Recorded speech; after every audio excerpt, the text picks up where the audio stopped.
Hey guys, so I've got some updates for you on the Boreem Tankman scooter. I'm going to try to make this pretty quick. The last video I took of this thing, I told you guys that this thing would start and run for about 10 seconds before it died. But we have changed this thing a lot since that video. I've done a lot of work to it with my dad, and I'm going to tell you guys what we did to it. So, to start, you guys can see that we've put it back together. Last night we finally felt comfortable with putting it all back together. I can tell you right now this thing does run and drive. We got it running and driving, so that's very good. It does have some running problems. The motor, something inside it rattles.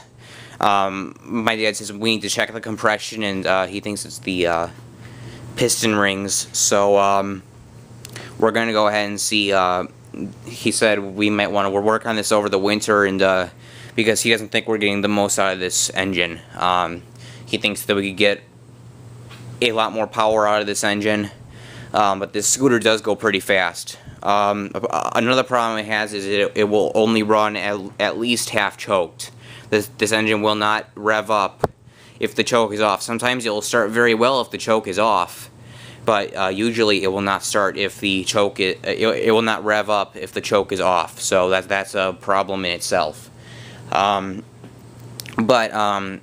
actually popped the fuse yesterday. So yesterday I rode to Radio Shack and I bought a new fuse. The neighbor, our neighbor actually works at Radio Shack, and I told him I need a 10 amp fuse. He knows about the scooter. He knows about the project. He actually drops by all the time. He's got his own electric scooter, so he set me up with a new fuse. I brought in the old one. He set me up with a new fuse, and I actually got there. I'm sorry, I'm all tongue-tied today.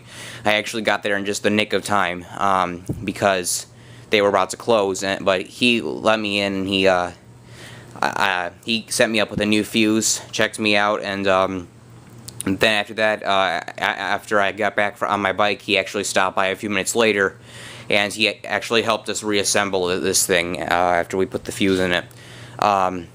This thing runs pretty good, besides the issues I just told you guys about the running. If you guys are curious about the wires down here, because we're not interested in buying a new charger for it, what we did was we soldered some wires to the battery connection, as well as the connection that goes to the scooter. We soldered these wires so I could just, when I need to, just hook them up to a conventional battery charger and charge them like that. So that's pretty convenient. But it's all put back together. Here's the back compartment. Not very clean, but we put some tape on it because it's missing. When we got it, it was missing the key lock. So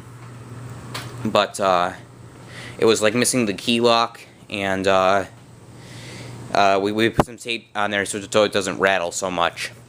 So I think we're going to start this thing on camera for you guys. I can't guarantee it will start first pull. In fact, you'll probably start third or fourth pull, but actually this thing might not start it at all. I might have to do some work to the choke, so just bear with me here, please. This may take a few minutes to get this thing started.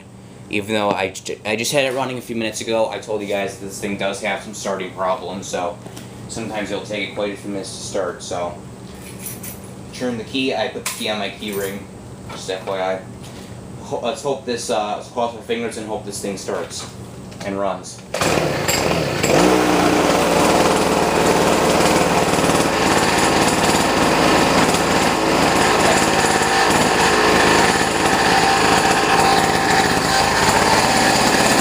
So as you guys can hear, it's kind of like rattling. It's kind of misfiring, but it does run.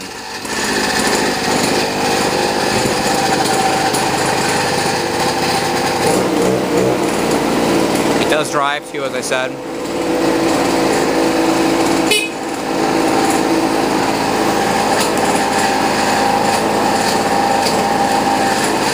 That works.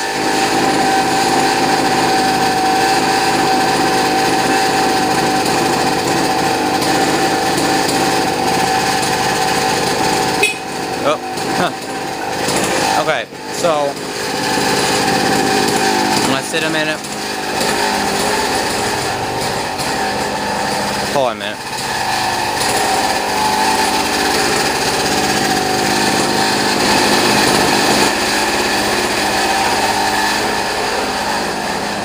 We're gonna go ahead and set the camera right here, and we're gonna go ahead and take this thing for a quick drive up and down the sidewalk for you guys.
So as you guys can see, for the most part, it runs pretty good. Doesn't sound the best. It definitely is not running right. It's far from it. But it runs and drives half choked. So I think I'm gonna. I was considering selling this, but now that we got it free from our family farm, it was sitting in, as I told you guys, it was sitting in that barn for a few years, and we finally got it running. I think I'm gonna keep this thing for a while. Just, you know, to have some fun on. It's not street legal, and I'm not interested in going through all the steps to make it street legal. And even if I did, I would have to get a driver's license, and I don't take driver's ed for another year. So I would not be able to drive even if this thing was street legal. I could not drive it until next year on the street. So, but I think I'm just gonna use it for fun. So we got plenty of fuel in it. We mixed some gas and oil, so don't worry. It does have oil in the tank. So anyway, yeah, that's about it. We got this thing running, and yeah. So thanks for watching, and I guess that'll be it.